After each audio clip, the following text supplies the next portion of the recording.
Welcome to study for you. आज मैं physics का अगला टॉपिक यानी कि अगला भाग लेकर मैं आया हूँ, जो कि एक इम्पोर्टेंट टॉपिक है फिजिक्स का एग्ज़ाम की दृष्टिकोण से। तो चलिए फिजिक्स का इस अगले भाग को हम लोग शुरू करते हैं और अपने आप को जांचें कि कितने क्वेश्चंस आपके सही हो रहे हैं और कमेंट बॉक्स में लिखना ना भूलें। तो आइए वीडियो स्टार्ट करते हैं। आज का पहला क्वेश्चन है, ध्वनि तरंगे की प्रकृति होती है, मतलब ध्वनि तरंग की प्रकृति जो है वो कैसी होती है। 4 ऑप्शंस आपके सामने हैं। आपको वक्त चाहिए तो वीडियो पॉज करके कमेंट बॉक्स में आंसर लिख सकते हैं। चलिए, तो ध्वनि तरंग की प्रकृति जो होती है वह अनुदैर्ध्य होती है। तो इस क्वेश्चन का आंसर बी सही है, अनुदैर्ध्य। आपसे जब यह पूछा जाएगा कि प्रकाश तरंग की प्रकृति कैसी होती है, तो आप बोलेंगे कि प्रकाश तरंग की प्रकृति जो है वह अनुप्रस्थ होती है। तो यहाँ पर ध्वनि तरंग की बात हो रही है, तो ध्वनि तरंग की प्रकृति कैसी हो जाएगी, अनुदैर्ध्य हो जाएगी। नेक्स्ट क्वेश्चन देखते हैं, निम्न में से कौन सा कथन ध्वनि तरंगों के लिए सत्य है। तो 4 ऑप्शन में से जो सी नंबर ऑप्शन है, 0 डिग्री सेल्सियस पर इनकी चाल 332 मीटर प्रति सेकंड होती है, यह ऑप्शन सही है। तो इस क्वेश्चन का आंसर सी है। ध्वनि की चाल जो होती है दोस्तों, वह 0 डिग्री सेंटीग्रेड पे 332 मीटर प्रति सेकंड होती है, याद रखेंगे। वीवीआई क्वेश्चन है। नेक्स्ट क्वेश्चन देखते हैं, 3 नंबर। अब सर्व तरंगों की आवृत्ति होती है, मतलब जिस तरंग को हम लोग सुन नहीं सकते हैं, अब सर्व तरंग होती है, तो उसकी आवृत्ति यहाँ पर आपसे पूछा जा रहा है। तो अब सर्व तरंग की आवृत्ति जो होती है वह 20 Hz से कम होती है। तो इस क्वेश्चन का आंसर ए सही है, 20 Hz से कम। दोस्तों देखते रहिए कि आपको कितना सही हो रहा है और कमेंट बॉक्स में लिखना ना भूलें कि जितने क्वेश्चंस यहाँ पर हैं इसमें आपका कितना सही हुआ है। नेक्स्ट क्वेश्चन लेते हैं, पराश्रव तरंगों वे ध्वनि तरंगें हैं जिनकी आवृत्ति होती है, मतलब पराश्रव तरंगें जो होती है उसकी आवृत्ति कितनी होती है। तो पराश्रव तरंग आवृत्ति जो है 20 किलो Hz से अधिक होती है। तो इस क्वेश्चन का आंसर सी सही है, 20 किलो Hz से अधिक। नेक्स्ट क्वेश्चन लेते हैं, पराश्रव तरंगें मनुष्य द्वारा सुनी जा सकती है, नहीं सुनी जा सकती है, कभी कभी सुनी जा सकती है, इनमें से कोई नहीं। तो पराश्रव जो तरंगें होगी वह मनुष्य द्वारा नहीं सुनी जा सकती है। तो इस क्वेश्चन का आंसर बी सही है, नहीं सुनी जा सकती है। नेक्स्ट क्वेश्चन है, पराश्रव तरंगों को सबसे पहले किसने सीटी बजाकर उत्पन्न किया था। तो पराश्रव तरंगों को सबसे पहले जो है फर्स्ट टाइम गाल्टन नामक वैज्ञानिक ने सीटी बजाकर उसको उत्पन्न किया था। तो इस क्वेश्चन का आंसर बी सही है, गाल्टन ने पराश्रव तरंगों को सबसे पहले सीटी बजाकर उत्पन्न किया था। अगला क्वेश्चन लेते हैं,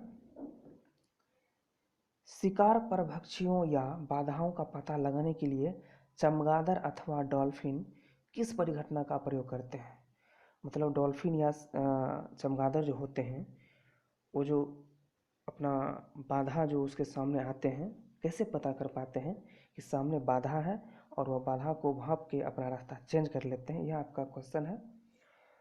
तो प्रतिध्वनि का निर्धारण करके, ध्वनि जो है वह प्रतिध्वनि जो गुण होता है ध्वनि का, चमगादड़ डॉल्फिन जो है वह प्रतिध्वनि उत्पन्न करके अपने सामने बाधाओं का पता लगाकर अपना बचाव कर लेते हैं या अपना रास्ता को वहाँ से मोड़ लेते हैं। तो इस क्वेश्चन का आंसर डी सही हो जाएगा, प्रतिध्वनि का निर्धारण करके। कीड़ों तथा हानि पहुंचाने वाले तत्वों को दूर भगाने के लिए प्रयोग में लाया जाता है। तो कीड़ों और हानि पहुंचाने वाले जो तत्व होते हैं घर वगैरह में, उसको जो है अल्ट्रासोनिक तरंग जो है उत्पन्न करके उसको भगाया जा सकता है या दूर उसको किया जा सकता है। तो इस क्वेश्चन का आंसर ए सही है, अल्ट्रासोनिक तरंग। अगला क्वेश्चन लेते हैं, ध्वनि का तारत्व यानी कि पिच किस पर निर्भर करता है? ध्वनि का तारत्व जो है वह आवृत्ति पर निर्भर करता है। याद रखेंगे, एग्जाम की पॉइंट ऑफ व्यू से मोस्ट इम्पॉर्टेंट क्वेश्चन है कि ध्वनि का तारत्व किस पर निर्भर करता है। तो ध्वनि का तारत्व जो है वह यानी कि पिच आवृत्ति पर निर्भर करता है। तो इस क्वेश्चन का आंसर ए सही हो जाएगा, आवृत्ति। अगला क्वेश्चन लेते हैं 10 नंबर, कि विमानों के आंतरिक भागों की सफाई में किसका उपयोग किया जाता है? तो विमानों की आंतरिक सफाई में पराश्रव तरंगों का उपयोग किया जाता है। तो इस क्वेश्चन का आंसर ए सही है। याद रखेंगे, पराश्रव तरंगों का उपयोग जो है विमानों के आंतरिक भागों की सफाई में किया जाता है। नेक्स्ट क्वेश्चन लेते हैं, 20 Hz से 20,000 Hz बारंबारता की ध्वनि निम्नलिखित में से क्या है? तो 20 Hz से 20,000 Hz की बारंबारता की ध्वनि जो है उसको हम लोग श्रव्य या ऑडिबल ध्वनि कहते हैं, मतलब जिसको हम सुन सकते हैं। तो इस क्वेश्चन का आंसर डी सही है, श्रव्य मतलब सुना हुआ या सुनने वाला ध्वनि या ऑडिबल सुनने वाला ध्वनि। तो 20 Hz से 20,000 Hz की बारंबारता को ध्वनि को हम लोग क्या करते हैं, सुन पाते हैं, और उसी को श्रव्य या ऑडिबल ध्वनि बोला जाता है। नेक्स्ट क्वेश्चन लेते हैं, तरंग का वेग भी आवृत्ति n तथा तरंगदैर्घ्य लैम्ब्डा में संबंध दिया जाता है। मतलब तरंग का वेग जो भी होता है और तरंग की आवृत्ति n तथा तरंगदैर्घ्य लैम्ब्डा में क्या संबंध है, ये आपका सवाल है। तो तीनों में संबंध जो है, ए नंबर ऑप्शन जो है भी बराबर n लैम्ब्डा, यही इसका संबंध है।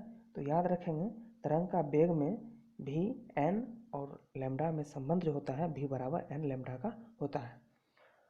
आगे चलते हैं, चंद्रमा पर धरातल से दूर विस्फोट सुनाई नहीं पड़ता है, क्यों? क्योंकि वहाँ वायुमंडल की अनुपस्थिति है। यही कारण जो है चंद्रमा पर धरातल से दूर विस्फोट सुनाई नहीं देता है। तो इस क्वेश्चन का आंसर ए सही है, वायुमंडल की अनुपस्थिति के कारण चंद्रमा पर धरातल से दूर विस्फोट सुनाई नहीं पड़ता है। अगला क्वेश्चन लेते हैं, चमगादड़ अंधेरे में उड़ सकती है क्योंकि वे अति तीव्र ध्वनि तरंगें पैदा करती है जो उसका नियंत्रण करती है। पहले ही क्वेश्चन, इससे पहले क्वेश्चन था 2-3 क्वेश्चन पीछे, कि आपका क्वेश्चन था कि चमगादड़ या डॉल्फिन जो है अपना बाधा को कैसे है मतलब पहचान लेता है। तो उसके पास जो है पराध्वनिक तरंग जो है उत्पन्न करने की क्षमता होता है। तो वही क्वेश्चन कर रहा है कि चमगादड़ अंधेरे में उड़ सकता है, वही क्वेश्चन का दूसरा रूप है, क्यों या कैसे? तो क्योंकि चमगादड़ अंधेरे में इसलिए उड़ सकता है क्योंकि वह अति तीव्र ध्वनि तरंगें पैदा करती है जो उसका नियंत्रण करती है। तो इस क्वेश्चन का आंसर सी सही है, अति तीव्र ध्वनि पैदा करके। आगे चलते हैं दोस्तों, वीडियो सही लग रहा होगा तो लाइक, कमेंट और शेयर जरूर करें, और सब्सक्राइब करना तो भूलेंगे ही नहीं। दोस्तों, माइक थोड़ी प्रॉब्लम है जिस वजह से साउंड थोड़ा कम आ रही होगी, इसके लिए सॉरी। जब साउंड आ जाएगी तो फिर साउंड में कोई प्रकार की दिक्कत नहीं होगी। तो हम लोग जो है माइक से शूट क्या करेंगे वीडियो, और ये वीडियो जो है आपके लिए डेली बेसिस पे एग्ज़ाम पॉइंट ऑफ व्यू से हम लाते हैं आपके बीच डेली। तो चलिए आगे देखते हैं। अगला क्वेश्चन है 15 नंबर की, कथन ए है और कथन आर है, दोनों को आपको देखना है और मिलान करना है कि कौन सा सही है। चमगादड़ रात्रि में किसी वस्तु के बिना टकराए हुए उड़ सकता है।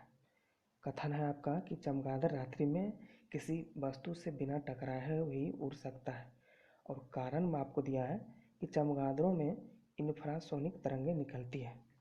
तो आपको यह देखना है क्या दोनों कथन सही है, कि एक सही है दूसरा गलत है, कि दूसरा सही है कि पहला गलत है। तो देखते हैं ऑप्शन क्या कह रहा है। पहला ऑप्शन है कि ए एवं आर दोनों सही है तथा आर ए का सही स्पष्टीकरण है, जो कि यहाँ पर ये गलत है। ए आर दोनों सही नहीं है, ए सही है, आर यहाँ पे गलत है। नेक्स्ट क्वेश्चन देखते हैं, नेक्स्ट ऑप्शन देखते हैं, ए एवं आर दोनों सही है परंतु आर ए का सही स्पष्टीकरण नहीं है। तो यहाँ पर ए ही सही है, आर सही नहीं है, तो ये भी ऑप्शन कट रहा है। नेक्स्ट ऑप्शन है कि ए सही है परंतु आर गलत है, ये सही है, ए सही है परंतु आर क्या है, गलत है। और चौथा ऑप्शन है ए गलत है परंतु आर ये तो होगा नहीं। तो सी नंबर जो ऑप्शन है आपका हो जाता है कि ए सही है परंतु आर गलत है। क्योंकि ए इसलिए सही है कि चमगादड़ रात्रि में किसी वस्तु से बिना टकराए हुए उड़ सकता है, क्योंकि चमगादड़ जो है वह पराध्वनिक उत्पन्न करती है ध्वनि, ना कि इंफ्रासोनिक तरंग उत्पन्न करती है। तो सी सही हो जाएगा, याद रखेंगे, मोस्ट कन्फ्यूजन क्वेश्चन है इसलिए। वायु में ध्वनि की चाल 332 मीटर प्रति सेकंड होती है। यदि दाब बढ़ाकर दोगुना कर दिया जाए तो ध्वनि की चाल क्या होगी? तो दोस्तों, ध्वनि की चाल जो है उस पर दबाव का कोई प्रभाव नहीं पड़ता है। यदि ध्वनि की चाल 332 मीटर प्रति सेकंड है और उस पर दाब दोगुना कर देंगे तब पर भी 332 मीटर प्रति सेकंड ही उसकी चाल रहेगी, क्योंकि ध्वनि के चाल पे दबाव का कोई प्रभाव नहीं पड़ता है। तो इस क्वेश्चन का आंसर बी सही होगा, 332 मीटर प्रति सेकंड ही रहेगी। आगे देखते हैं, निम्न द्रवों में से ध्वनि सबसे तेज यात्रा करती है किसमें? तो दोस्तों, ध्वनि जो है सबसे तेज यात्रा करती है स्टील में।